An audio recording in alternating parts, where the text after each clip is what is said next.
ਹੋਇਆ ਕਿ ਮੈਨੂੰ 6 ਵਜੇ ਬੁਲਾਇਆ ਗਿਆ ਤੇ ਇੱਕ ਬੰਦਾ ਆਇਆ ਜੋ ਸਫਾਈ ਕਰਮਚਾਰੀ ਸੀ ਉੱਥੋਂ ਦਾ। ਉਹ ਕਹਿੰਦਾ ਚਲੋ ਹਮ ਉੱਪਰ ਚਲਤੇ हैं। ਚਲੋ ਮੈਨੂੰ ਉੱਪਰ ਲੈ ਗਿਆ ਤੇ ਤੀਜੀ ਮੰਜ਼ਲ ਤੇ ਮੈਂ ਜਦੋਂ ਪਹੁੰਚਿਆ ਮੈਨੂੰ ਕਹਿੰਦਾ ਤੁਸੀਂ ਇੱਦਾਂ ਕਰੋ, ਮੇਰਾ ਨਿਕਨੇਮ ਬਿੱਟੂ ਹੈ, ਬਿੱਟੂ ਚਲੋ ਕੱਪੜੇ ਨਿਕਾਲੋ। ਦਸੰਬਰ ਦਾ ਮਹੀਨਾ ਆ, ਧੁੰਦ ਪਈ ਹੋਈ ਆ ਤੇ ਮੈਂ ਆਪਣੇ ਕੱਪੜੇ ਖੋਲ ਰਿਹਾ ਆ। ਜਦੋਂ ਮੈਂ ਕੱਪੜੇ ਖੋਲੇ ਮੈਂ ਕਿਹਾ ਹਾਂਜੀ ਦੱਸੋ ਕਰਨਾ ਕੀ ਹੈ। ਉਹਨਾਂ ਨੇ ਮੈਨੂੰ ਕਿਹਾ ਸਤਿ ਸ਼੍ਰੀ ਅਕਾਲ ਜੀ, ਮੈਂ ਸੁਖਵਿੰਦਰ ਅਨਹਦ, ਇੱਕ ਐਂਕਰ, ਇੱਕ ਐਕਟਰ, ਇੱਕ ਮਾਡਲ, ਇੱਕ ਕਵੀ। ਤੇ ਕਹਿੰਦੇ ਕਦੇ ਆਵਾਜ਼ ਆਉਂਦੀ ਸੀ ਓਏ। ਅੱਜ ਮੈਂ ਤੂੰ ਤੋਂ ਤੁਸੀਂ ਦੇ ਸਫ਼ਰ ਨੂੰ ਦੱਸਾਂਗਾ। ਜੋਸ਼ ਟਾਕ ਦੇ ਇਸ ਮੰਚ 'ਤੇ ਸ਼ੁਕਰਾਨੇ ਕਰਦਾ ਕਿ ਇਹਨਾਂ ਨੇ ਮੈਨੂੰ ਇਹ ਮੌਕਾ ਦਿੱਤਾ। ਤੇ ਸ਼ੁਰੂਆਤ ਕਰਦਾ ਜੀ ਜ਼ਿੰਦਗੀ ਦੀ ਕਿ ਕਿੱਥੋਂ ਜ਼ਿੰਦਗੀ ਸ਼ੁਰੂ ਹੋਈ ਤੇ ਕਿੱਥੇ ਜਾ ਕੇ ਅੱਜ ਚੱਲ ਰਹੀ ਹੈ। ਜਨਮ ਹੁੰਦਾ ਇੱਕ ਗਰੀਬ ਬਸਤੀ ਦੇ ਵਿੱਚ, ਜਿੱਥੇ ਆਪਣੇ ਆਪ ਨੂੰ ਮੈਂ ਪਾਨਾ ਇੱਕ ਬਚਪਨ ਦੇ ਛੋਟਾ ਜਿਹਾ ਬੱਚਾ ਇੱਕ ਛੋਟੀ ਜਿਹੀ ਬਸਤੀ ਦੇ ਵਿੱਚ। ਉਸ ਤੋਂ ਬਾਅਦ ਕੀ ਹੁੰਦਾ ਕਿ ਇੱਕਦਮ ਉੱਥੋਂ ਪਾਪਾ ਦਾ ਕੰਮ ਖਤਮ ਹੋਇਆ, ਰਿਕਸ਼ਾ ਦਾ ਕੰਮ ਕਰਦੇ ਸੀ, ਰਿਕਸ਼ਾ ਪੂਲਰ ਦਾ ਕੰਮ ਕਰਦੇ ਸੀ ਪਾਪਾ। ਤੇ ਉਹਨਾਂ ਨੇ ਕਿਹਾ ਕਿ ਸ਼ਹਿਰ ਨਹੀਂ ਰਹਿਣਾ, ਕਿ ਇੱਥੇ ਕਮਾਈ ਨਹੀਂ ਹੁੰਦੀ, ਇੱਥੋਂ ਚੱਲੀਏ। ਉਹ ਫਿਰ ਉਹੀ ਪਿੰਡ ਦੇ ਵਿੱਚ ਜੋ ਭੀੜੀ ਜੀ ਗਲੀ ਦੇ ਵਿੱਚ ਇੱਕ ਛੋਟਾ ਜਿਹਾ ਘਰ ਤੇ 2 ਭਰਾ ਤੇ 4 ਭੈਣਾਂ, ਮੰਮੀ ਪਾਪਾ, 6 ਮੈਂਬਰ ਪਰਿਵਾਰ ਦੇ, ਤੇ ਜਿਨ੍ਹਾਂ ਦੇ ਵਿੱਚੋਂ ਮੈਂ ਤੀਜੇ ਨੰਬਰ ਤੇ ਆਨਾ। ਤੇ ਉੱਥੇ ਰਹਿ ਕੇ ਉਹ ਸਟਰਗਲ ਕੀਤਾ, ਦੂਜੀ ਕਲਾਸ ਤੱਕ ਪੜ੍ਹੇ, ਫਿਰ ਵਾਪਸ ਸ਼ਹਿਰ ਦਾ ਰੁੱਖ ਕਰ ਲਿਆ ਕਿ ਕਮਾਈ ਸ਼ਹਿਰ 'ਚ ਹੋ ਸਕਦੀ ਹੈ, ਪਿੰਡਾਂ ਦੇ ਵਿੱਚ ਕਮਾਈ ਨਹੀਂ ਹੈ। ਜਦੋਂ ਅਸੀਂ ਸ਼ਹਿਰ ਦੇ ਵਿੱਚ ਆਏ ਤਾਂ ਇੱਕ ਕਮਰੇ ਦੇ ਘਰ ਦੇ ਵਿੱਚ ਅਸੀਂ ਰਹਿਣਾ ਸ਼ੁਰੂ ਕੀਤਾ। 6 ਮੈਂਬਰ ਅਸੀਂ, ਕਿਉਂਕਿ ਮੈਂ ਕਹਿੰਦਾ ਉਹਨਾਂ ਪਾਪਾ ਨੇ ਸਿਕਸਰ ਮਾਰਤਾ। ਲੇਕਿਨ ਅਗਰ ਜਿਵੇਂ ਮੈਂ ਤੀਸਰੇ ਨੰਬਰ 'ਤੇ ਸੀ, ਪਹਿਲਾਂ ਵੱਡੇ ਭੈਣ ਸੀ, ਉਸ ਤੋਂ ਬਾਅਦ ਮੇਰੇ ਬ੍ਰਦਰ ਸੀ, ਉਸ ਤੋਂ ਬਾਅਦ ਮੈਂ ਸੀ, ਇਨਫ ਹੁੰਦਾ। ਲੇਕਿਨ ਆਮ ਤੌਰ 'ਤੇ ਪੰਜਾਬੀ ਪਰਿਵਾਰਾਂ ਦੇ ਵਿੱਚ ਜਿਹੜੇ ਦਾਦੀਆਂ ਦੀ ਜ਼ਿਆਦਾ ਚੱਲਦੀ ਹੈ, ਦਾਦੀ ਕਹਿੰਦੇ ਨਹੀਂ 3 ਬੱਚੇ ਘੱਟ ਨੇ, ਹੋਰ ਬੱਚੇ ਚਾਹੀਦੇ ਨੇ। ਤੇ ਮੇਰੇ ਤੋਂ ਬਾਅਦ ਫਿਰ 1 ਕੁੜੀ, 2 ਕੁੜੀ, 3 ਕੁੜੀਆਂ। ਮੇਰੇ ਤੋਂ ਬਾਅਦ ਲਗਾਤਾਰ ਇਹ ਸਫ਼ਰ ਚੱਲਿਆ, 3 ਕੁੜੀਆਂ ਹੋਰ ਹੋਈਆਂ, 4 ਭੈਣਾਂ ਹੋ ਗਈਆਂ ਸੀ, 2 ਭਰਾ ਹੋ ਗਏ। ਪਰ ਲਾਈਫ ਬਹੁਤ ਹਾਰਡ ਹੁੰਦੀ ਹੈ। ਲਾਈਫ ਨੂੰ ਕਿੱਦਾਂ ਜੀਆ ਜਾਵੇ, ਕਿੱਦਾਂ ਅਸੀਂ ਉਹਨਾਂ ਦਾ ਪਾਲਣ ਪੋਸ਼ਣ ਕਰੀਏ ਕਿ ਇੱਕ ਰਿਕਸ਼ਾ ਚਲਾਉਣ ਵਾਲਾ ਬੰਦਾ 6 ਮੈਂਬਰਾਂ ਨੂੰ ਕਿੱਦਾਂ ਪਾਲਣ ਪੋਸ਼ਣ ਕਰੇ। ਨੈਚੁਰਲੀ ਬਹੁਤ ਜ਼ਿਆਦਾ ਨੀਰਸਤਾ ਹੋਏਗੀ, ਬਹੁਤ ਜ਼ਿਆਦਾ ਪ੍ਰੋਬਲਮਸ ਹੋਣਗੀਆਂ। ਅਸੀਂ ਉਸ ਪ੍ਰੋਬਲਮ ਨੂੰ ਕਿੱਦਾਂ ਸੋਲਵ ਆਊਟ ਕੀਤਾ, ਕਿੱਦਾਂ ਮੈਂ ਉਹਨਾਂ ਪ੍ਰੋਬਲਮਸ ਤੋਂ ਅੱਗੇ ਉੱਠਿਆ ਵਾਂ। ਜਦੋਂ ਮੈਂ 5ਵੀਂ ਕਲਾਸ ਦੇ ਵਿੱਚ ਹੁੰਨਾ, 6ਵੀਂ ਕਲਾਸ ਵਿੱਚ ਜਦ ਮੈਂ ਐਂਟਰ ਕੀਤਾ ਤਾਂ ਮੇਰਾ ਇੱਕ ਰੋਡ ਐਕਸੀਡੈਂਟ ਹੋ ਜਾਂਦਾ। ਰੋਡ ਐਕਸੀਡੈਂਟ ਹੋਇਆ ਤੇ ਮੈਨੂੰ ਹਸਪੀਟਲ 'ਚ ਲੈ ਕੇ ਜਾਇਆ ਜਾਂਦਾ। ਉੱਥੇ 3 ਦਿਨ ਮੈਨੂੰ ਰੱਖਿਆ ਜਾਂਦਾ ਹਸਪੀਟਲ ਦੇ ਵਿੱਚ।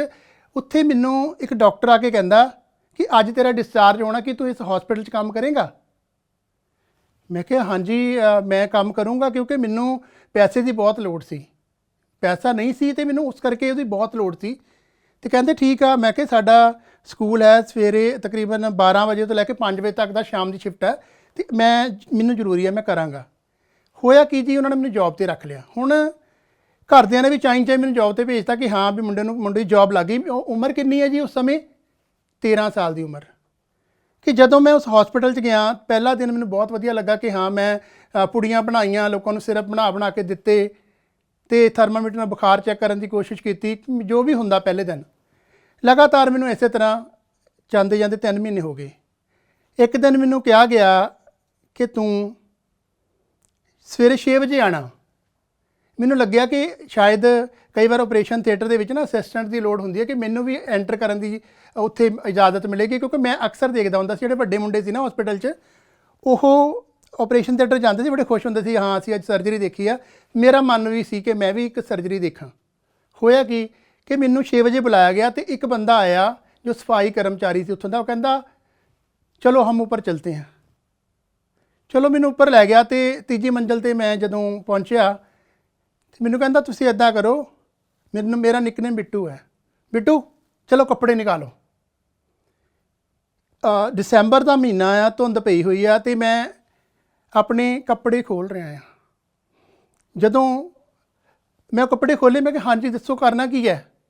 ਤੇ ਉਹਨਾਂ ਨੇ ਮੈਨੂੰ ਕਿਹਾ ਕਿ ਆਹ ਉੱਪਰ ਜੋ ਟੈਂਕੀ ਹੈ ਨਾ, ਆਪਾਂ ਇਹ ਸਾਫ਼ ਕਰਨੀ ਆ। ਮੈਂ ਕਿਹਾ ਮੈਨੂੰ ਹੀ ਕਿਉਂ, ਦੱਸੋ ਮੈਂ ਟੈਂਕੀ ਕਿਉਂ ਸਾਫ਼ ਕਰਾਂ। ਕਹਿੰਦਾ ਟੈਂਕੀ ਤੂੰ ਸਾਫ਼ ਕਰਨੀ ਕਿਉਂਕਿ ਤੇਰੀ ਹਾਈਟ ਘੱਟ ਆ, ਤੂੰ ਟੈਂਕੀ 'ਚ ਐਡਜਸਟ ਹੋ ਜਾਏਗਾ, ਤੂੰ ਟੈਂਕੀ ਨੂੰ ਚੰਗੀ ਤਰ੍ਹਾਂ ਕਲੀਨ ਕਰ ਦੇਂਗਾ, ਤੂੰ ਚੰਗੀ ਤਰ੍ਹਾਂ ਸਾਫ਼ ਕਰ ਦੇਂਗਾ ਟੈਂਕੀ ਨੂੰ। ਤੇ ਮਜਬੂਰੀ ਸੀ ਹੈ ਨਾ। ਮੈਂ ਚੜ੍ਹ ਗਿਆ ਟੈਂਕੀ ਦੇ ਵਿੱਚ, ਮੈਂ ਵੜ ਵੀ ਗਿਆ। ਮੈਨੂੰ ਪਤਾ ਮੈਂ ਕਿਵੇਂ ਵੜਿਆ, ਮੇਰੇ ਉੱਤੇ ਸਿਰਫ ਕੱਛਾ ਸੀਗਾ ਇੱਕ ਪਾਇਆ ਹੋਇਆ, ਤੇ ਬਾਕੀ ਸਾਰੇ ਕੱਪੜੇ ਮੇਰੇ ਉਤਾਰੇ ਗਏ ਸੀ। ਤੇ ਮੈਨੂੰ ਪਤਾ ਕਿ ਮੈਂ ਕਿਵੇਂ ਉਹ ਟੈਂਕੀ ਨੂੰ ਕਲੀਨ ਕੀਤਾ ਕਿ ਜੋਬ ਲੱਗ ਜਾਂਦੀ ਹੈ, ਕੰਮ ਲੱਗ ਗਿਆ ਜੀ। ਤੁਸੀਂ ਇੱਕ ਕੰਪਾਊਂਡਰ ਲੱਗ ਗਏ। ਕੰਪਾਊਂਡਰ ਦਾ ਮਤਲਬ ਇਹ ਨਹੀਂ ਕਿ ਡਾਕਟਰ ਨੂੰ ਚੱਕ ਕੇ ਦਵਾਈਆਂ ਦੇਣੀਆਂ। ਕੰਪਾਊਂਡਰ ਦਾ ਮਤਲਬ ਇਹ ਵੀ ਹੁੰਦਾ ਕਿ ਤੁਸੀਂ ਝਿੜਕਾਂ ਵੀ ਖਾਣੀਆਂ ਆ, ਤੁਸੀਂ ਟੈਂਕੀਆਂ ਵੀ ਸਾਫ਼ ਕਰਨੀਆਂ ਆ, ਤੁਸੀਂ ਇਹ ਸਾਰੇ ਕੰਮ ਕਰਨੇ ਆ। ਮੈਨੂੰ ਜਦੋਂ ਟੈਂਕੀ ਤੋਂ ਉਤਾਰਿਆ ਗਿਆ, ਉਹ ਬੰਦੇ ਨੇ ਉਤਾਰਿਆ, ਤੇ ਉਹਨੇ ਮੈਨੂੰ ਮੇਰੇ ਜਿਸਮ ਨੂੰ ਸਪਰਸ਼ ਕੀਤਾ। ਉਹ ਸਪਰਸ਼ ਜਿਹੜਾ ਕਿ ਮੈਨੂੰ ਚੰਗਾ ਨਹੀਂ ਲੱਗਿਆ। ਉਹ ਸਪਰਸ਼ ਜਿਹੜਾ ਕਿ ਮੇਰੀ ਜ਼ਿੰਦਗੀ ਦਾ ਇੱਕ ਮਾੜਾ ਸੱਚ ਆ, ਜੋ ਅੱਜ ਮੈਂ ਇਸ ਕੈਮਰਾ ਦੇ ਸਾਹਮਣੇ ਬੋਲ ਰਿਹਾ, ਪਰ ਉਹ ਚੰਗਾ ਨਹੀਂ ਲੱਗਿਆ ਸਪਰਸ਼। ਮੈਂ ਭੱਜ ਕੇ ਕੱਛੇ ਸਮੇਤ ਜਾ ਕੇ ਐਗਜ਼ਾਮੀਨੇਸ਼ਨ ਰੂਮ ਦੇ ਵਿੱਚ ਕੁੰਡੀ ਲਾ ਲਈ। ਤੇ ਫਿਰ ਉਹ ਬੰਦੇ ਨੇ ਮੈਨੂੰ ਨੌਕ ਕੀਤਾ, ਬਾਹਰ ਨਿਕलो, अभी टैंकी का काम पड़ा है। मैं उन्होंने कहा मैं बाहर नहीं आना, मेरे कपड़े लिया दे।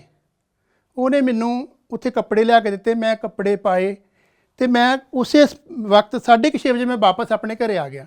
घरे आके मैनू शिवरिंग के नाल बुखार होया, मैनू बहुत सारी कंबनी छिड़ी तो मैनू बुखार होया।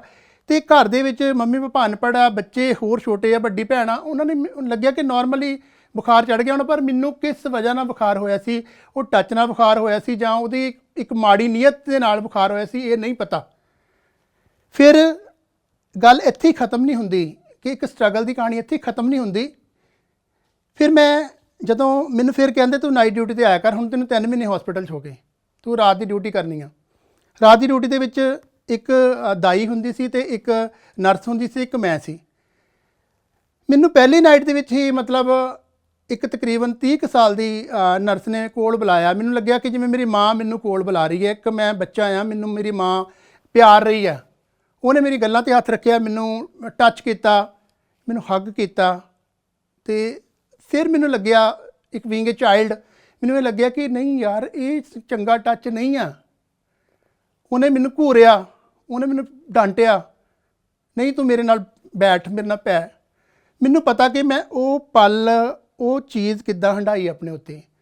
तो वो सब कुछ होने तो बाद भी मैं अपने घर जाना, मैं अपने घरे जाके रोना, मैं किसी नूं दस नहीं पांदा क्योंकि घर च फैमिली नूं पैसे की लोड़ आ, उन्होंने पैसा चाहिदा आ। तो मैं हॉस्पिटल तो 6 दिन दी छुट्टियां लै लियां तकरीबन। मैं नहीं करना चाहता सी काम। जदों मैं सोचा कि मैं करना ही नहीं है, मैं की करां, तो फिर उस समय मेरी माँ ने कहा चलो ठीक है, असीं फैक्ट्री का माल तैयार करते हैं, घरों लैके ना फैक्ट्री तो लैके घर में असीं सूई का काम कर देंगे। मैं सूई का काम भी किया, लगातार किया। मेरी माँ ने पंड चुकनी, असीं छड्ड के आनी। उन्हें बंदे ने कहना कि तुसीं जिहड़ा काम कर रहे हो ये 10 घरां दा काम इकट्ठे कर रहे हो।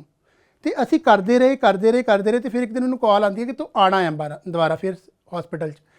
उस हॉस्पिटल जब मेरी रात की ड्यूटी होंदी है उस कुड़ी नाल होंदी है, पर मैं फिर उस कुड़ी नूं साफ इनकार कर देना कि मैं तेरे नाल नहीं पैना, क्योंकि मैं उस जिंदगी तो थक चुका सी। पर मैनू फिर बार बार उत्थे रखा गया कि कवि की शुरुआत कित्थों होंदी है। कवि की शुरुआत उत्थों होंदी है कि रात का सन्नाटा है कि मेरे को पैन ते कॉपी आ, मैं की करदा, मैं लिखदा आया।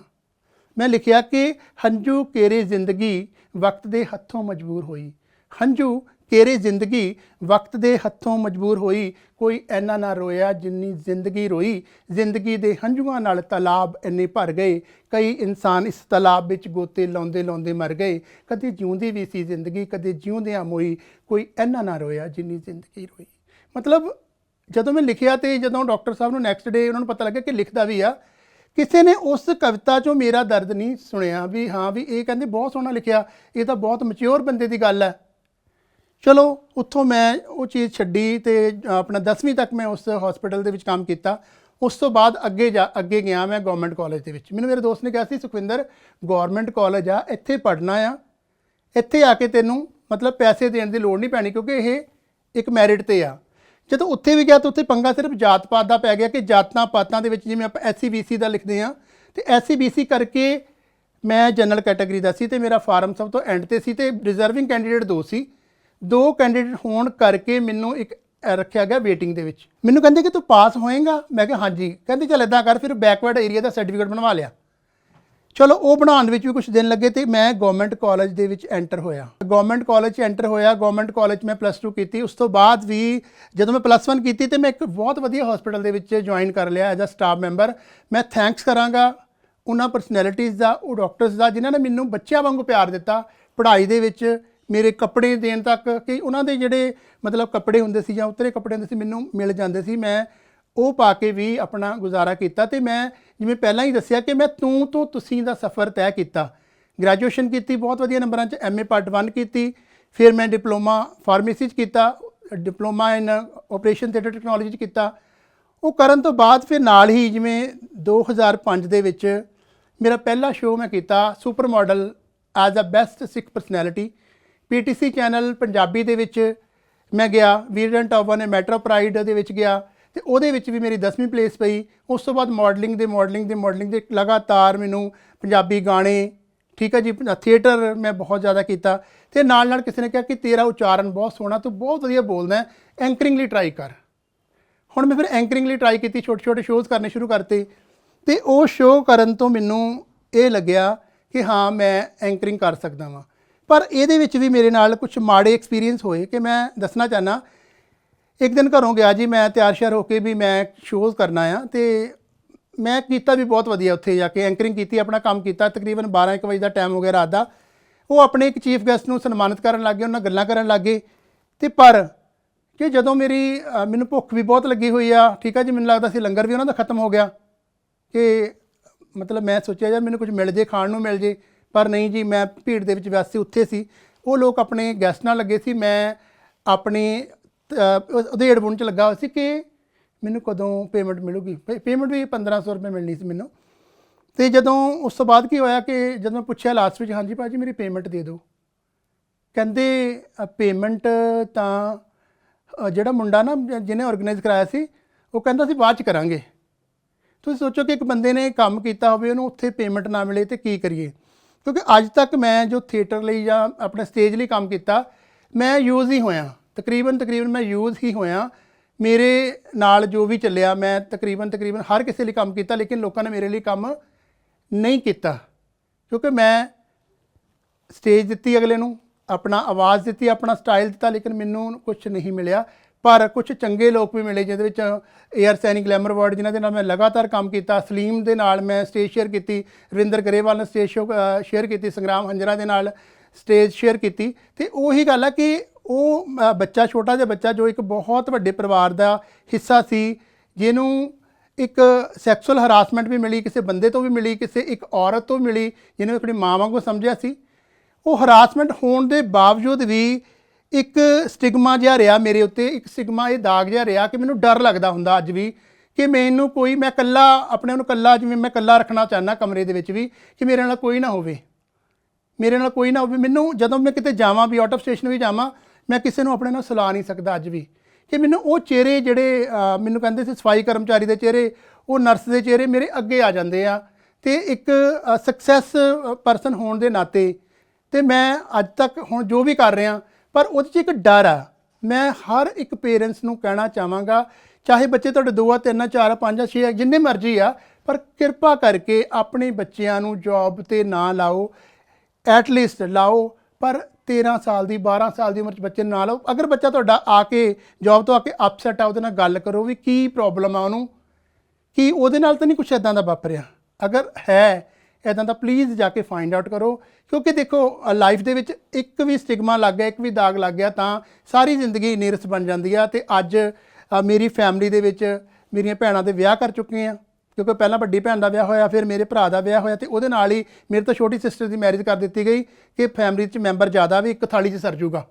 ਉਸ ਤੋਂ ਬਾਅਦ ਉਸ ਤੋਂ ਛੋਟੀ ਭੈਣ ਦਾ ਵਿਆਹ ਹੋਇਆ, ਫਿਰ ਸਭ ਤੋਂ ਛੋਟੀ ਭੈਣ ਦਾ ਵਿਆਹ ਕਰਕੇ ਮੈਂ ਖੁਦ ਵਿਆਹ ਕਰਾਉਣਾ ਚਾਹੁੰਦਾ ਸੀ, ਪਰ ਨਹੀਂ, ਉਹ ਕਹਿੰਦੀ, ਮੇਰੀ ਭੈਣ ਨੇ ਕਿਹਾ ਕਿ ਮੈਂ ਜਾਣਾ, ਲੰਡਨ ਜਾਣਾ। ਅਤੇ ਇੱਕ ਪਰਿਵਾਰ ਦੇ ਵਿੱਚ ਜਦੋਂ ਮੌਕਾ ਹੁੰਦਾ ਕਿ ਹਾਂਜੀ ਅਸੀਂ ਸਿਸਟਰ ਨੂੰ ਬਾਹਰ ਭੇਜਣਾ ਵਾ, ਅਤੇ ਉਹ ਭੇਜ ਕੇ ਹੀ ਫਿਰ ਮੈਂ ਆਪਣੀ ਮੈਰਿਜ ਕੀਤੀ।